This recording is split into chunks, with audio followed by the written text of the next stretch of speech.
Hey guys, Mr. Mime here, the most savage of Pokemon. Now before starting this video, I just want to quickly apologize for my upload schedule. I live in California, so naturally it's been 1,000 degrees in my room for the last couple of days. Also, sorry if I sound rather different.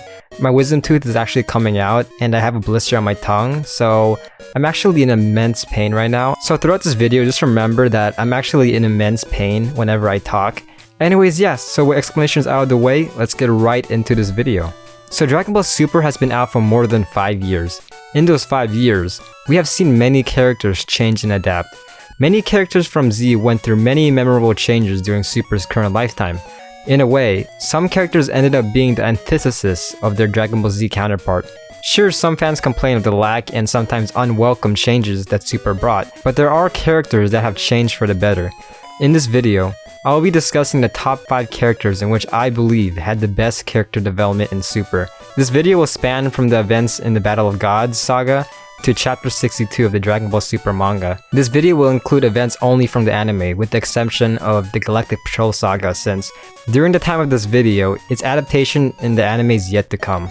I will be judging these characters on character growth and how well it fits with their characters in general. Anyways, with the introductions out of the way, I hope ye enjoy. So for number 5, we have Kid Trunks. Now, it is clear that Toyotaro and Toriyama favor Trunks a lot more than his childhood friend. Now, Kid Trunks has always intrigued me. In a way, he's the result of the original what-if scenario of this whole series. He's of course the result of Vegeta not dying from the androids. His relationship with his father is what differentiates him from his future counterpart, which I'll be going over in a bit. Super has treated this young hybrid quite nicely. He has a girlfriend who is also a 41-year-old child, born into royalty and wealth, and most of all, has a lot of pride. This pride led to one of my favorite scenes in Dragon Ball Super. During episode 59, you see the effects of being born in a timeline with Vegeta. Kid Trunks scolds his future counterpart, telling him how he's weak and that giving up is a disgrace, making him an outcast from his own kind. This scene shows just how much these two characters are different, and more importantly, how much stronger Kid Trunks is spiritually compared to his future self. This character development also shows how much Kid Trunks idolizes his father, adding on to an even briefer scene in Dragon Ball Z, where Kid Trunks yells at his father to get up and fight Boo. The canon confrontation of Kid and future Trunks was something I would have never thought I would see, and it didn't displease me. Kid Trunks was born in a world where he has everything he wants and he needs, and it shows. For number 4, we have Android 17. Now before Super, 17 was brushed off to the side, forgotten just like how Launch was forgotten. After a brief cameo in the Boo arc, it wasn't until Dragon Ball GT where we got a couple of 17s. I'll be honest, it's been a while since I watched GT, so I don't know the specifics of the Super 17 arc. Something BS about someone from Otherworld and Earth saying the same shit, I don't know. In Dragon Ball Super, we got an even nicer 17, who didn't turn out to be an asshole. Now 17 was reintroduced into the franchise during the Tournament of Power arc, and he instantly became a fan favorite once again. In Dragon Ball Z, he was seen, along with his android trio, as people hunting Goku merely just for shits and giggles. He acted extremely childish, with even his future counterpart destroying buildings because what else is there to do? The main difference from Future 17 and Main Timeline 17 is that Future 17 didn't have Android 16. 16's effect could be seen long after Z.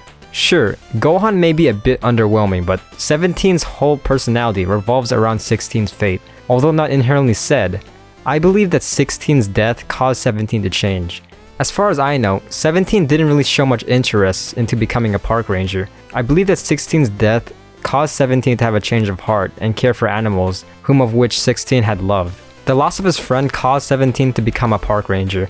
It also made him a great fighter, caring about himself the least. During the Tournament of Power, 17 was willing to sacrifice himself in order to save the universe, a trait that was also seen with Android 16. 17 was a true MVP of the arc and didn't care about character conflicts. He would sacrifice himself against Jiren, knowing full well that Frieza would be there, standing for the win.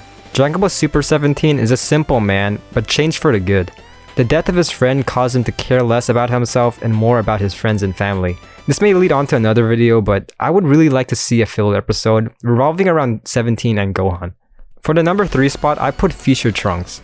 Now Future Trunks was the main protagonist of the Future saga. It was his future that needed saving, so it made sense for him to play a major role in the story.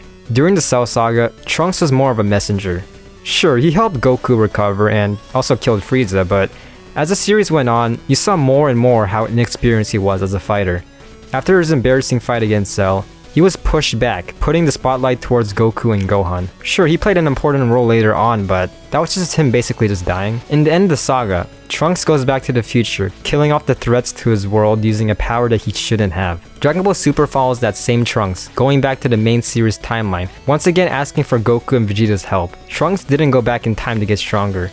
He went back in time to ask the Z Fighters to fix his problem. Throughout the series, Vegeta and, as I said earlier, Kid Trunks shape future Trunks into a Saiyan. Trunks gets stronger with the support of his friends and father, not giving up even when the odds are not in his favor. And with this newly found determination and the help of his friends from his home timeline, he is able to smite the biggest bad that universe has ever seen. Yeah, I know Zamasu basically destroys everything. Omni King destroys the universe, Trunks is plopped into God knows what, another timeline, but still, at the end of the arc, Trunks is a changed man. He realized that he cannot keep relying on the Z Fighters whenever there is a problem.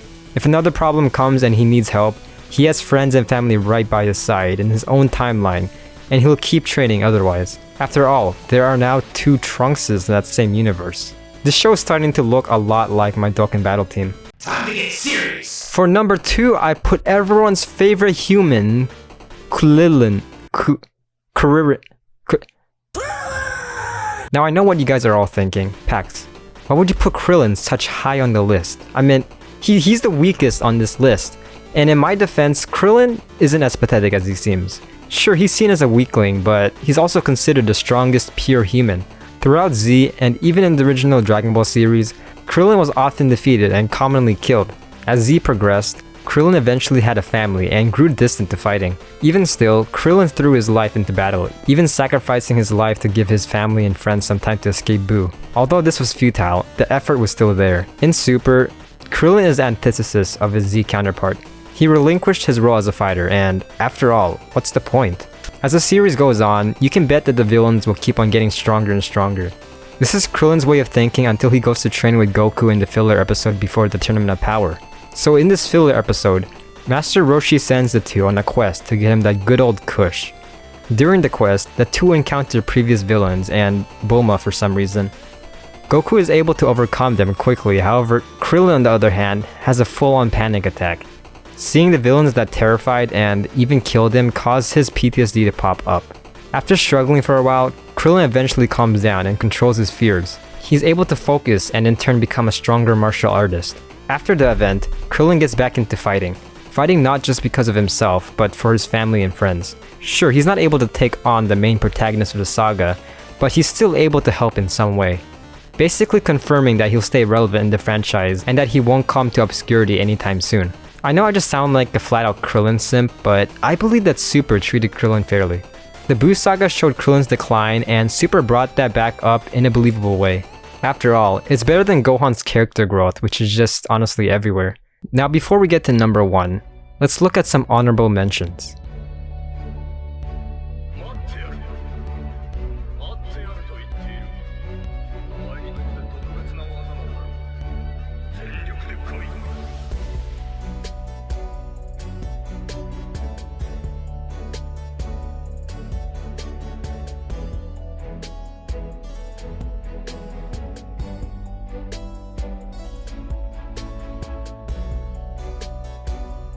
Alright, now on to number 1. So who could it be? There are 3 characters who can get the number 1 spot of being the most character developed. So it's either A, Goku, it's Vegeta. It's Vegeta. Yeah. Now Vegeta is probably the best character to come out of Z, both lore-wise and financially. In the beginning of Z, Vegeta was a cold-hearted Saiyan who was an extreme unit in Dokkan Battle. At the end, he was kinder but a lot stronger. The Buu saga had Vegeta come to terms that Kakarot is number 1, that the reason why he's struggling to overcome him is because of his anger, which blinds him from the truth. Totally not because of Toriyama's hard-on for Goku. So in Super, Toriyama and Toyotaro follow up on his character arc by making him Beerus' bitch. The Beerus saga did piss off many fans due to Vegeta sometimes being the comic relief character, but it does get better later on. In the following saga, Vegeta is able to get the Super Saiyan God form and eventually Super Saiyan Blue. Unlike Goku, he got this form from sheer determination and training. Even though that he acknowledged Goku was number 1, he still desired to get stronger. Some people see this as hypocritical, but I see it as Vegeta finally respecting Goku and letting go of his anger. Anyways, a couple of sagas later, Future Trunks comes back and eventually trains with Vegeta.